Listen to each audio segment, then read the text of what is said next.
Welcome back. We're on day one of a 4-day trip. We're gonna go camping in the backcountry of Big Bend National Park. David and I are gonna arrive at about the same time, but we're coming from total different cities. And then Richard is gonna meet us tonight. He had to work a little longer today, so he's gonna be rolling in probably around 10 o'clock at night. We'll have camp set up, we'll have food ready, we'll be ready for him.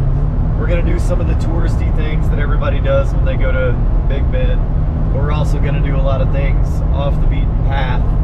We're camping far back away from everyone. We're gonna try to ride some trails that don't typically get ridden, and just do a bunch of relaxing and hanging out. So it's gonna be a fun weekend. Hopefully we'll get to see some wildlife and who knows what else we'll see. So I look forward to it, and I'll show it to you when we get there.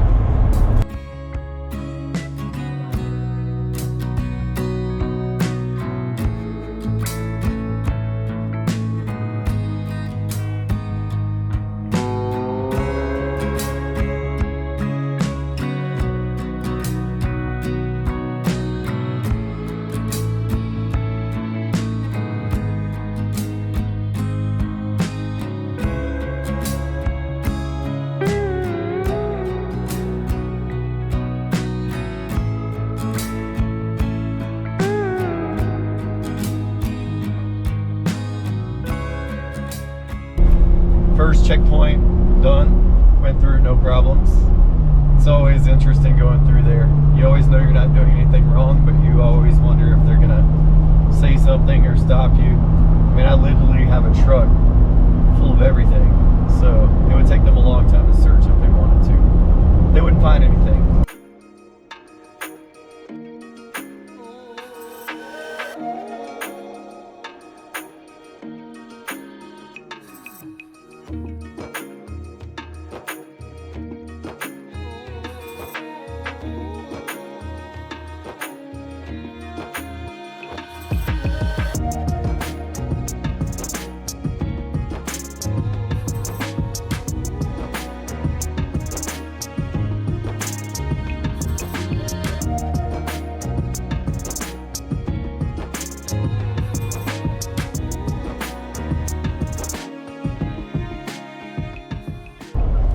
So we're officially in the park. I have about 25 more miles until I get to the visitor center to go ahead and get my backcountry passes for camping. They used to allow you to do this online, and it tells you on the website that you have to have a high clearance 4x4. Some of the people weren't reading that or ignoring that or thinking their all-wheel drive possibly would make it out to some of these spots, and they were making too many rescues within the park trying to get people out of there. So now you have to go in person, check out your pass, they look at your vehicle, I guess, and find out if you can go out there or not. So it's a little bit of a dice roll when you're driving from 10 or 11 hours out, and you're not sure if the campsite that you want's available because it doesn't tell you online. So I'm gonna get my passes. We'll get some kind of campsite. We're not sure what it's gonna be. But we're gonna have a lot of fun, and the views here are incredible. They have some of the best views in Big Bend of anywhere that I've been, especially at night. We're gonna try to capture some Milky Way photos and maybe possibly get a time lapse of the Milky Way passing. So there's a little bit of clouds now, but we'll play with it and see what we can do over the next few days. But just a little taste of what I'm seeing is just a bunch of green valley land with mountain land in the background. So we'll be up in those in a bit, and then on some dirt. And as soon as I'm on some dirt, we'll see you guys again. Do you need that to go through this?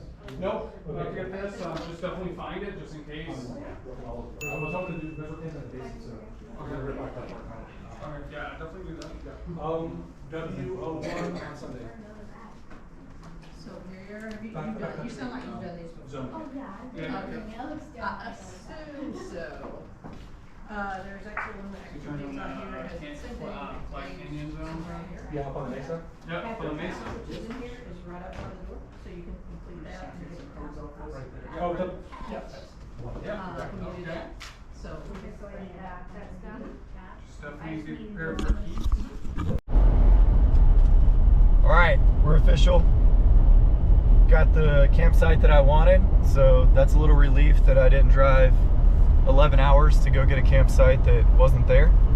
So now it's a hour and 16-minute drive out into the desert. We're going out there and we'll start getting camp set up, wait for everyone else to get here. Hopefully they don't get here too late, but we'll find out. I'll be ready for them whenever they get there. So as soon as we hit dirt, I know I already said that, but as soon as we hit dirt, I'll see you guys again. Made it to the trail. Now we just got about an hour left. It's maintained right here, but it stops really close. So after that, it's gonna get pretty rough. The park ranger said that it's been real rough lately because they had some water go through. But now we're gonna do some airing down so that we can get a little bit smoother ride. It's not needed for traction out here. There's nothing difficult, but there is a lot of bumps and I'd rather not jiggle everything.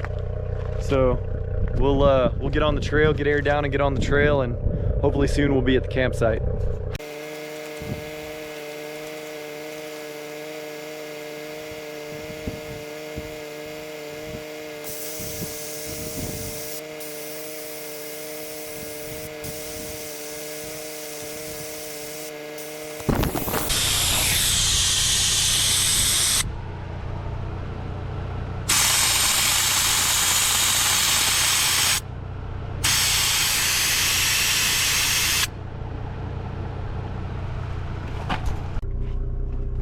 The next thing that I'm gonna wanna do is adjust my shocks since we're on the dirt and rocks now. I have them all set for how I feel comfortable riding on the highway. So now we just have to knock them all down to the first setting and then adjust the steering stabilizer and we should be good to go. So we'll just go over here. Go to 1.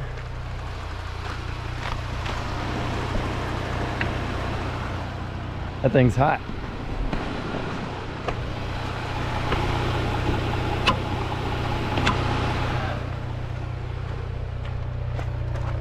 Go to 1 on this guy. And then go up under the front. Get the steering stabilizer. Sit on medium right now. I'm gonna move it to soft. Then we're good to go. Gonna hit the trail, see if we can get over there in those mountains, maybe see some wildlife. So let's get on the road and get going.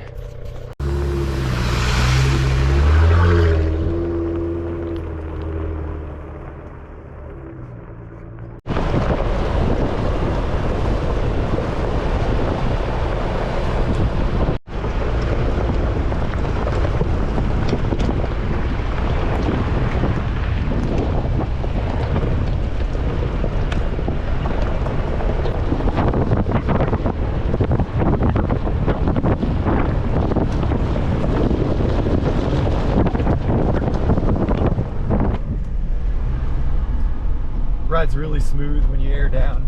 I only went down to about 18 for what this is. That's fine for me.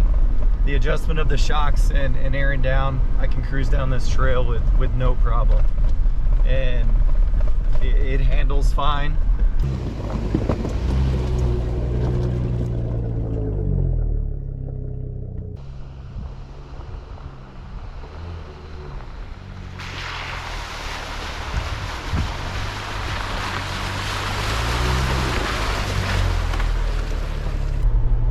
So in situations like that where there's water on the trail, I know the commercial in you wants to plow through there and make a big tidal wave, but it's important on these roads and trails that we don't do that. The harder you fly through there, the more water pressure is going to be applied to the ground, and the more it's going to get washed out, rutted out. And after, you know, a few cases of that, the state park, or in this case national park, is gonna get tired of dealing with that situation. So ease through those types of areas and treat it with caution. You're probably not gonna get stuck, and you don't want to get that stinky mud all over your truck, because I just drove through that one and it smelled horrible. And here goes another one. So this one's actually got some size to it, but again, it's got a hard bottom. We just ease through it, no issues. That one was actually a little deeper than I thought, but when I get out, I try to go slow for a little ways after I get out, because I don't want that stuff slinging all over the side of my Jeep. And then once we arrive at camp and I'm next to the Jeep, it's getting all over my clothes and all over me.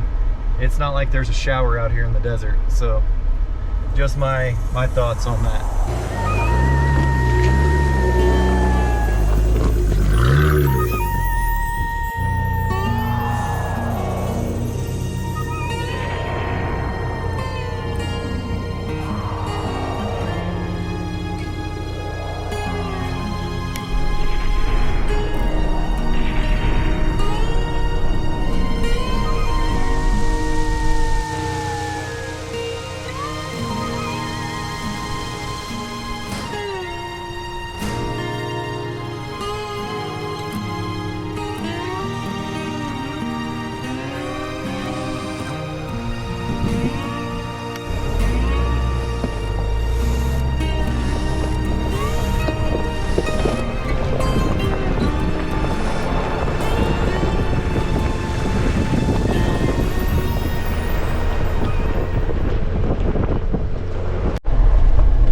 About to roll into camp. Looks like we're about 5 minutes away, but as big bump.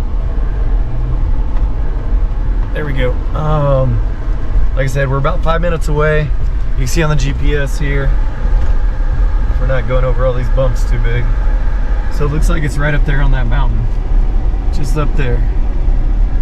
So excited to see if we have a view, how good it looks. It's breezy up there because it is currently 96, but there's zero humidity here, so it's not like 96 back in Houston. You don't go outside and instantly start sweating. There's also a little bit of a breeze, and it's going to cool down quite a bit tonight, so I'm excited. Looks like camp is straight ahead, which is right up there.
So camp is mostly set up.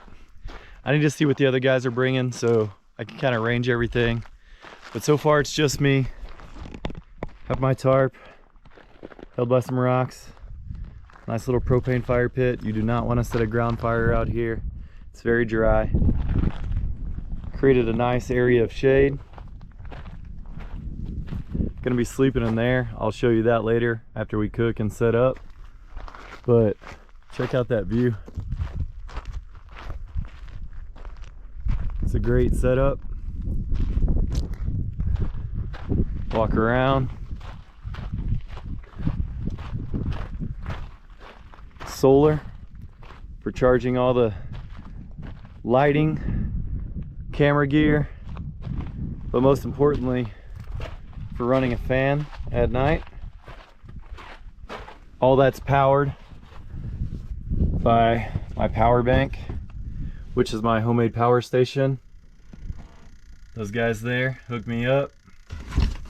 Have a solar controller here, an inverter over here, Victron unit in the front, goes Bluetooth to my phone. I can see how many watts I'm pulling in, taking out. Can charge up USBs if needed. It's kind of the heart of camp, that Dakota lithium battery. But that's basically it. Gotta have a Scottle if you're an overlander. The only difference is I made mine for about 49 bucks instead of spending the 400. So I'll check back when people start pulling into camp. David should be rolling in soon, but for now I'm just gonna kind of get a cold drink and enjoy these 360 views of everything around me. We're literally in the middle of nowhere out at Big Bend. Later, guys. All right, guys, I see David off in the distance. Way over there. He's coming slowly. He's gonna be here soon enough. All right, guys. Here he comes. David in David fashion, about 4 hours late. But look at that, he made it.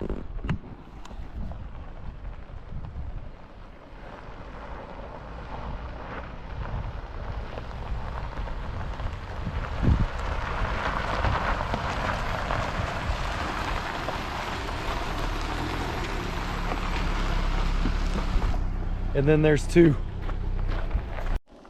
All right, guys, day 2. David's done snoring finally. He woke everybody up. Richard was up at 6 a.m. working on the Jeep. He got here late. There's some things he needed to do. We got breakfast cooking. Great views all the way around. We had some crazy wind yesterday. Oh, let me show you over here. So remember yesterday I showed you the nice solar panel. Look at that guy. It flipped over and hit a rock because the wind was blowing about 30 or 40 miles an hour last night. So that's a bummer, but we're gonna eat some breakfast, get on the trail soon, and then see what we can get into. All right, so we're on the trail again. Richard got here pretty late last night, so he didn't get to pay for the park entrance. So we're gonna take him back, get him all legal and ready to go. There's no sense on skipping on payment for these parks. They take care of it and allow us to come back out here. So always pay what you're supposed to pay. Don't try to sneak in. A place that's big like Big Bend, it's easy to do, but it's how we keep it clean. I haven't found one piece of trash on everywhere that we've been driving and camping so far, so it's been nice. So back on the road we came in. It's nice, bumpy, rocky road. Then we're gonna head to the visitor center, go to the fossil museum and the abandoned mercury mine. So once we get over there, you see some more footage. For now, we'll just see some traveling video.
we're coming up on the famous Black Gap Trail. I wouldn't say famous, but it's a Jeep Badge of Honor trail. And I've been here before and I was thoroughly disappointed.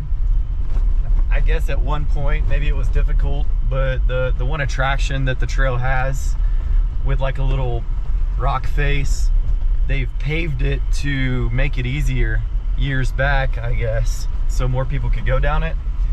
You don't need 4x4. High clearance, I guess, is recommended, but I'll keep mine in 2-wheel drive. It's there's a nice little spring at the beginning of it, so it's really the only greenery in the park right here.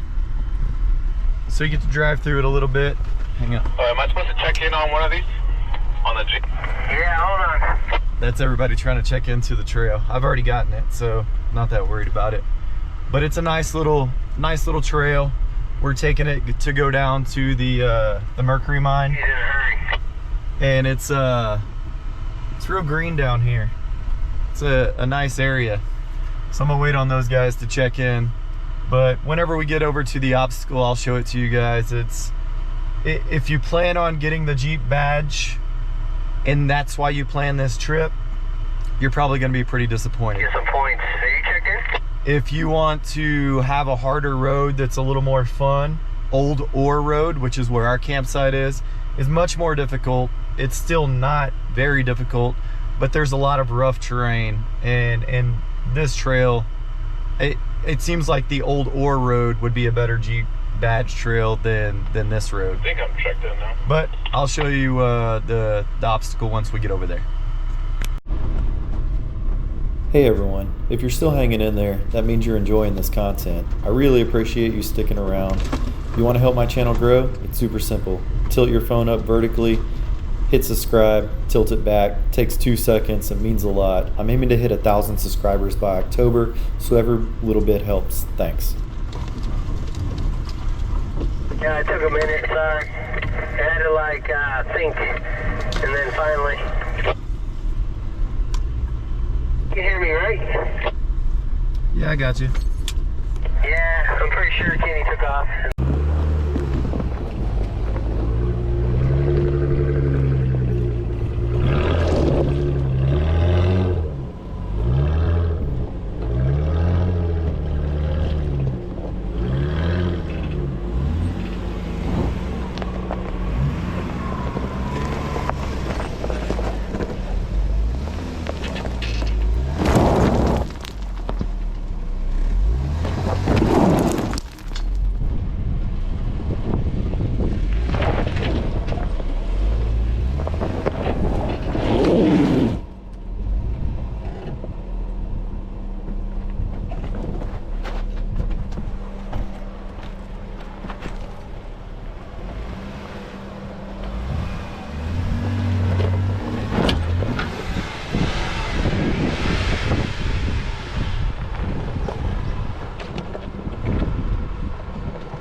I think Richard's got to reassess, seeing what he's doing.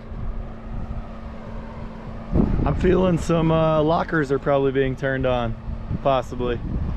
There's the green location we just came from. As soon as you get in, you get a pretty good, decent obstacle.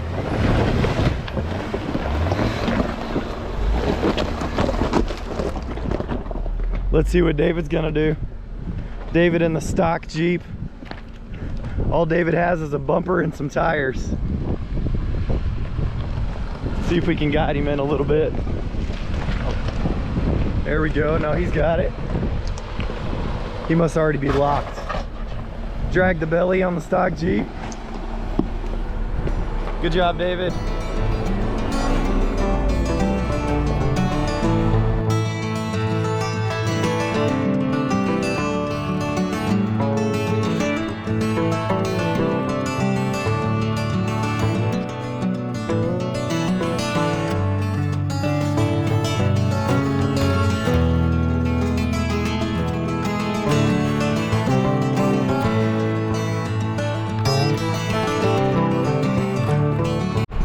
Figured we'd get out and stretch a little bit, let the Jeep do some flexing.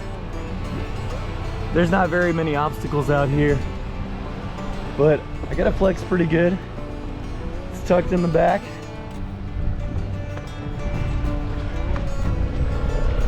The 37's really tucked nice. You see this front tire here. I mean, I don't think I could go with a bigger tire without actually touching, because it's not rubbing, it's just really close. So we'll see what else we have.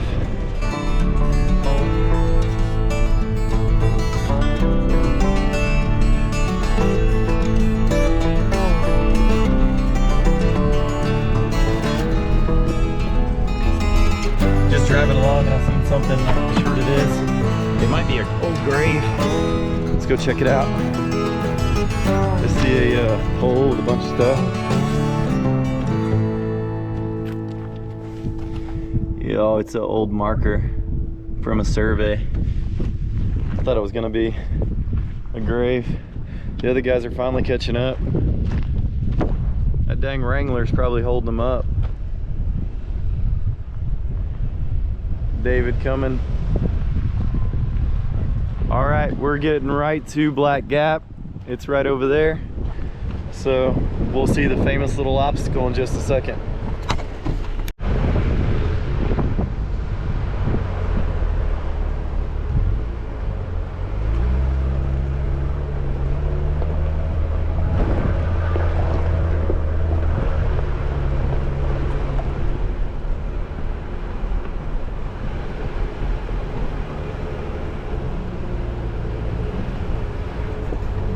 Looks a little better than last time.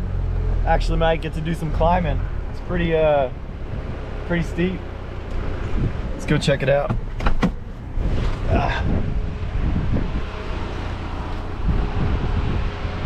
I know it's hard to tell on camera, but it's been washed out quite a bit, and it's pretty tall. I guess you may need 4x4 for it. I'll try it in 2-wheel drive first, and then if I need to, I'll plug it into 4x4.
Pretty good obstacle.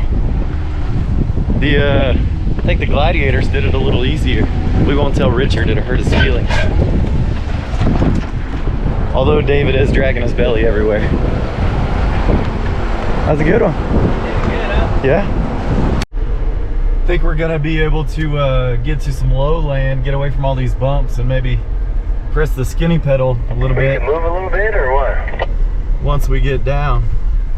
So that'll be fun if we can do that. We've been on the bumpy rocks for about 2 hours now, so I'd like to go over 7 miles an hour at some point. We'll see.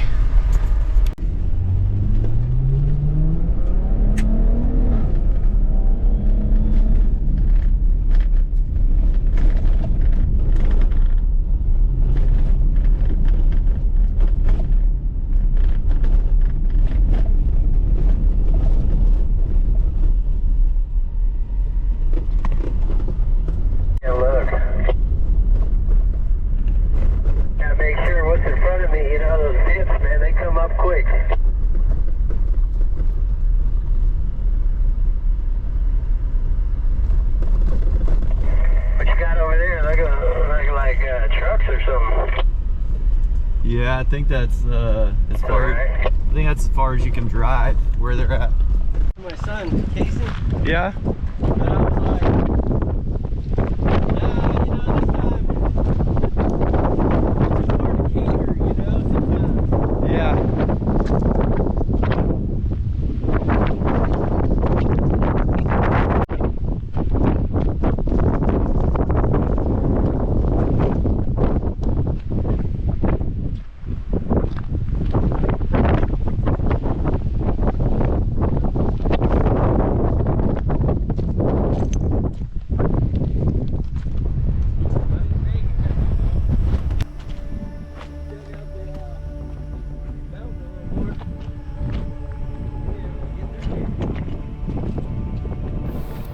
Arriving at the Mariscal Mine is like going back in time. Once a bustling hub for mercury production.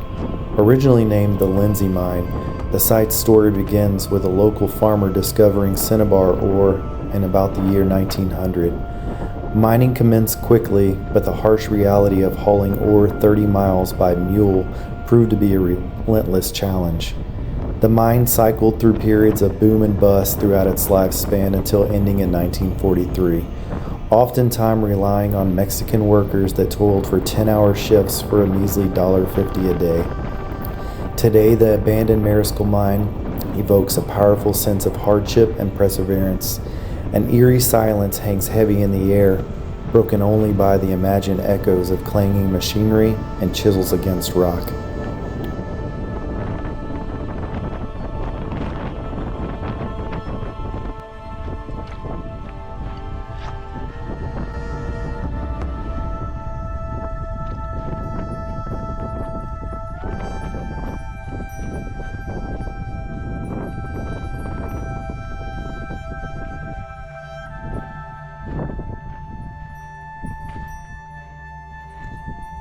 No thanks.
can't come to Big Bend without checking out the Rio Grande. We got to see the border. So that's what we're doing. Boom. There it is. The border. What you think, Richard? Weird. It's weird that it has waves, right? It's weird. Like the current is going like Backwards. Yeah. I think the wind is blowing it the other direction, but America, Should go back this way. Mexico. That's very interesting on that. Just looking on the Mexico side. Yeah, we tried a bunch of little chutes to get over here, but they're all closed. That's the only one we could get to without the main tourist attraction area. So we're gonna hang out here for a little while, check it out.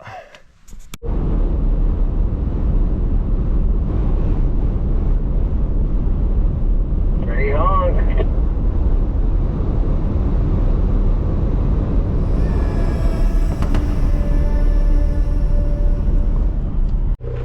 Good morning, everyone. It was kind of cool last night. It was nice. Today's gonna be a really nice day, but unfortunately get out of the sun there. Some of the guys had to leave. We knew Richard had to leave this morning, but David has some work things that he has to go to, so I opted to pack up. I really didn't want to stay overnight by myself. I was prepared for, you know, more of a group setting, and being out here all by myself, hours from anywhere, you know, I really didn't want to do any wheeling or anything without having just that extra vehicle, because pretty much every little destination is at least an hour from the next out here in Big Bend. So as you can tell, everything's all packed up. Site looks like it did when we got here. So we're gonna head down the hour trail to get to the main road, and then we'll air up and then have a 10-hour drive home from there. So I'll see you guys when we're airing up. I just seen the grave. I've been looking for it.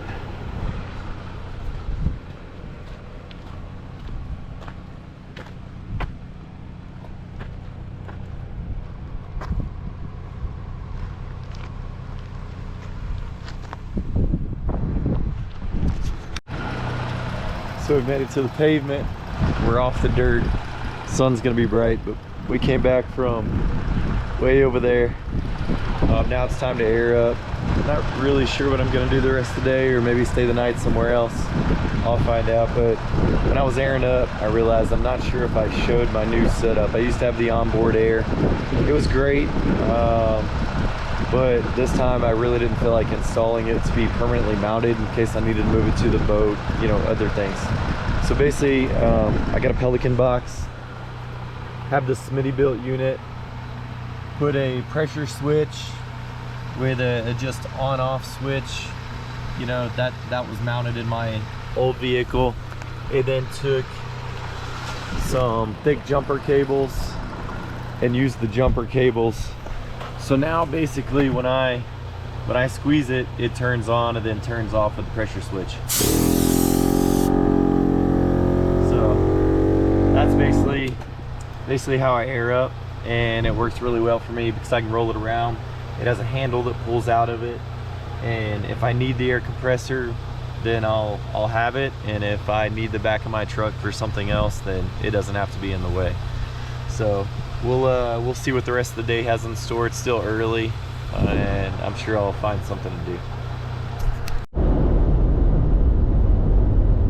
Finally to the park exit, our entrance as well, but we're exiting. So we'll be on the open road for a while, and man, I'd be lying if I had said that I wasn't kind of depressed that we're leaving a day early, but things work out for people where they have to go and they gotta go, and I really just didn't want to stay out in the backcountry by myself. So there's a couple spots I want to stop on the way home and get some video and take some pictures and stuff, but other than that, it was a good trip, and I'm coming back with a bunch of snacks because one person didn't go. Did you pass that border patrol station, or was that my route? and then we'll just see how it goes.